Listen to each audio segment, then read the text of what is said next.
rocking a revolving door.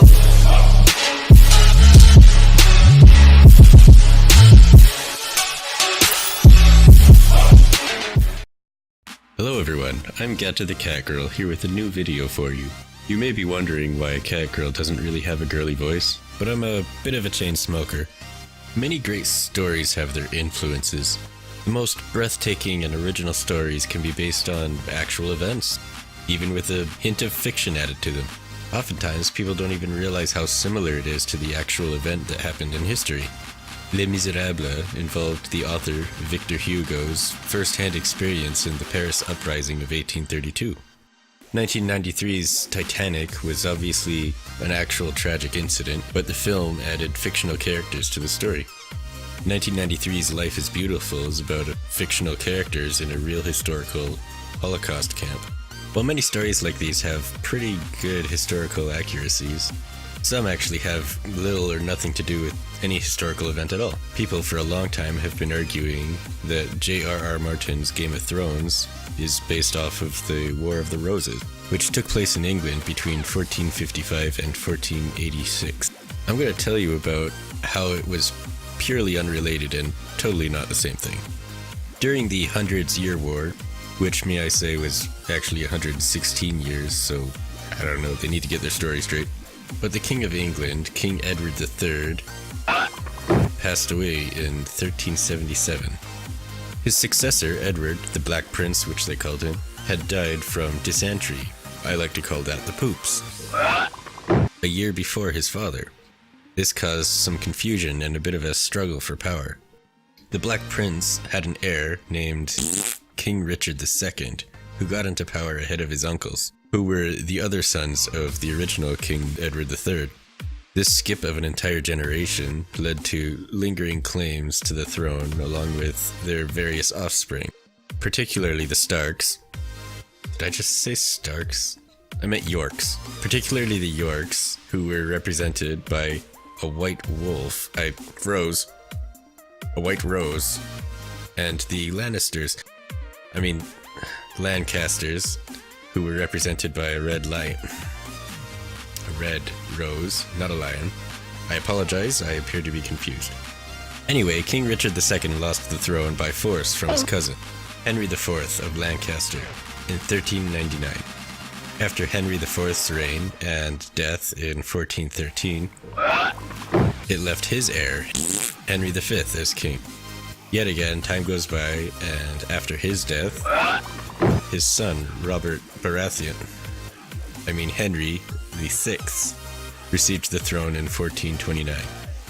Not a particularly good leader, Henry VI was advised to marry Margaret of Anjou, for French support. Margaret was young, pretty, ambitious, and mercilessly manipulating. And she absolutely had it out for Richard of York. York was close friends with the king and acted as a trusted advisor in general, but he was constantly sidelined by the queen, who promoted advisors of her own who would contradict Richard of York. Having many conflicts between York and Margaret, Richard of York soon enough found himself transferred to Ireland. Margaret imposed a lot of corruption in the government, causing discontent among England. During this time, Richard of York raised an army with much support of the public and overthrew Margaret and her allies to reform the court. Unable to directly seize the throne for himself due to being killed in combat, his son was able to take this throne and was named King Edward IV in 1461. Gaining much success in battle, the Yorks managed to capture King Henry VI. Margaret and her reportedly violent and cruel son Joffrey, Edward of Lancaster, managed to flee. King Edward IV backed out of a marriage arranged by Walter Frey. Did I say Walter Frey? I meant Richard Neville, the Earl of Warwick, in order to marry Talisa, Elizabeth Woodville, in secret, because she was just a semi-noble widow. Changing his loyalty to the Lancasters due to being insulted by this, the Earl of Warwick turned to the king's jealous childhood companion, Theon Greyjoy, George, the Duke of Clarence, against him and managed to get King Henry VI back into power in 1470. By the next year, King Edward IV took back the throne, Henry VI died in captivity, and his violent son Edward of Lancaster died in battle at the young age of 17. The remainder of King Edward IV's reign was relatively peaceful until his death in 1483. While his 12-year-old son, Edward V, was the proper heir, Edward IV's uncle, Stannis Baratheon, Richard III, declared his nephews illegitimate, and therefore not suitable for the royal seat due to their father's secret marriage. He assumed the position himself, and the young Edward V, along with his younger brother Richard, mysteriously disappeared. This caused a bit of a divide with the York loyalists.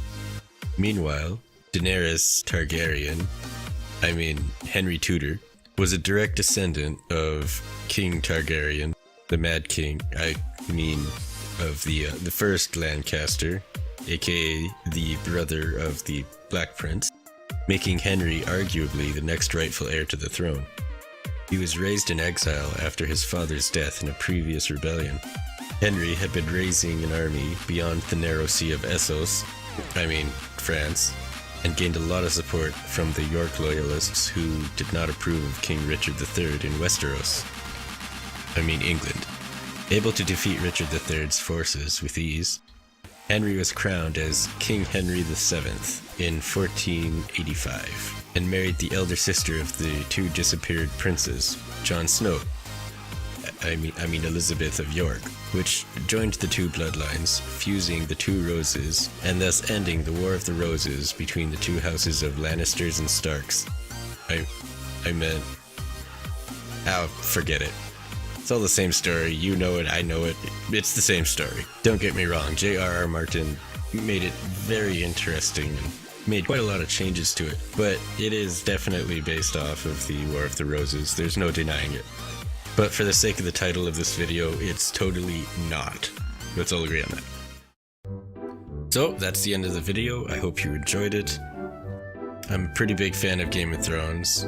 I originally was not, but then it kind of grew on me. I've also been a fan of history, so the two kind of went together pretty nicely. Excuse me.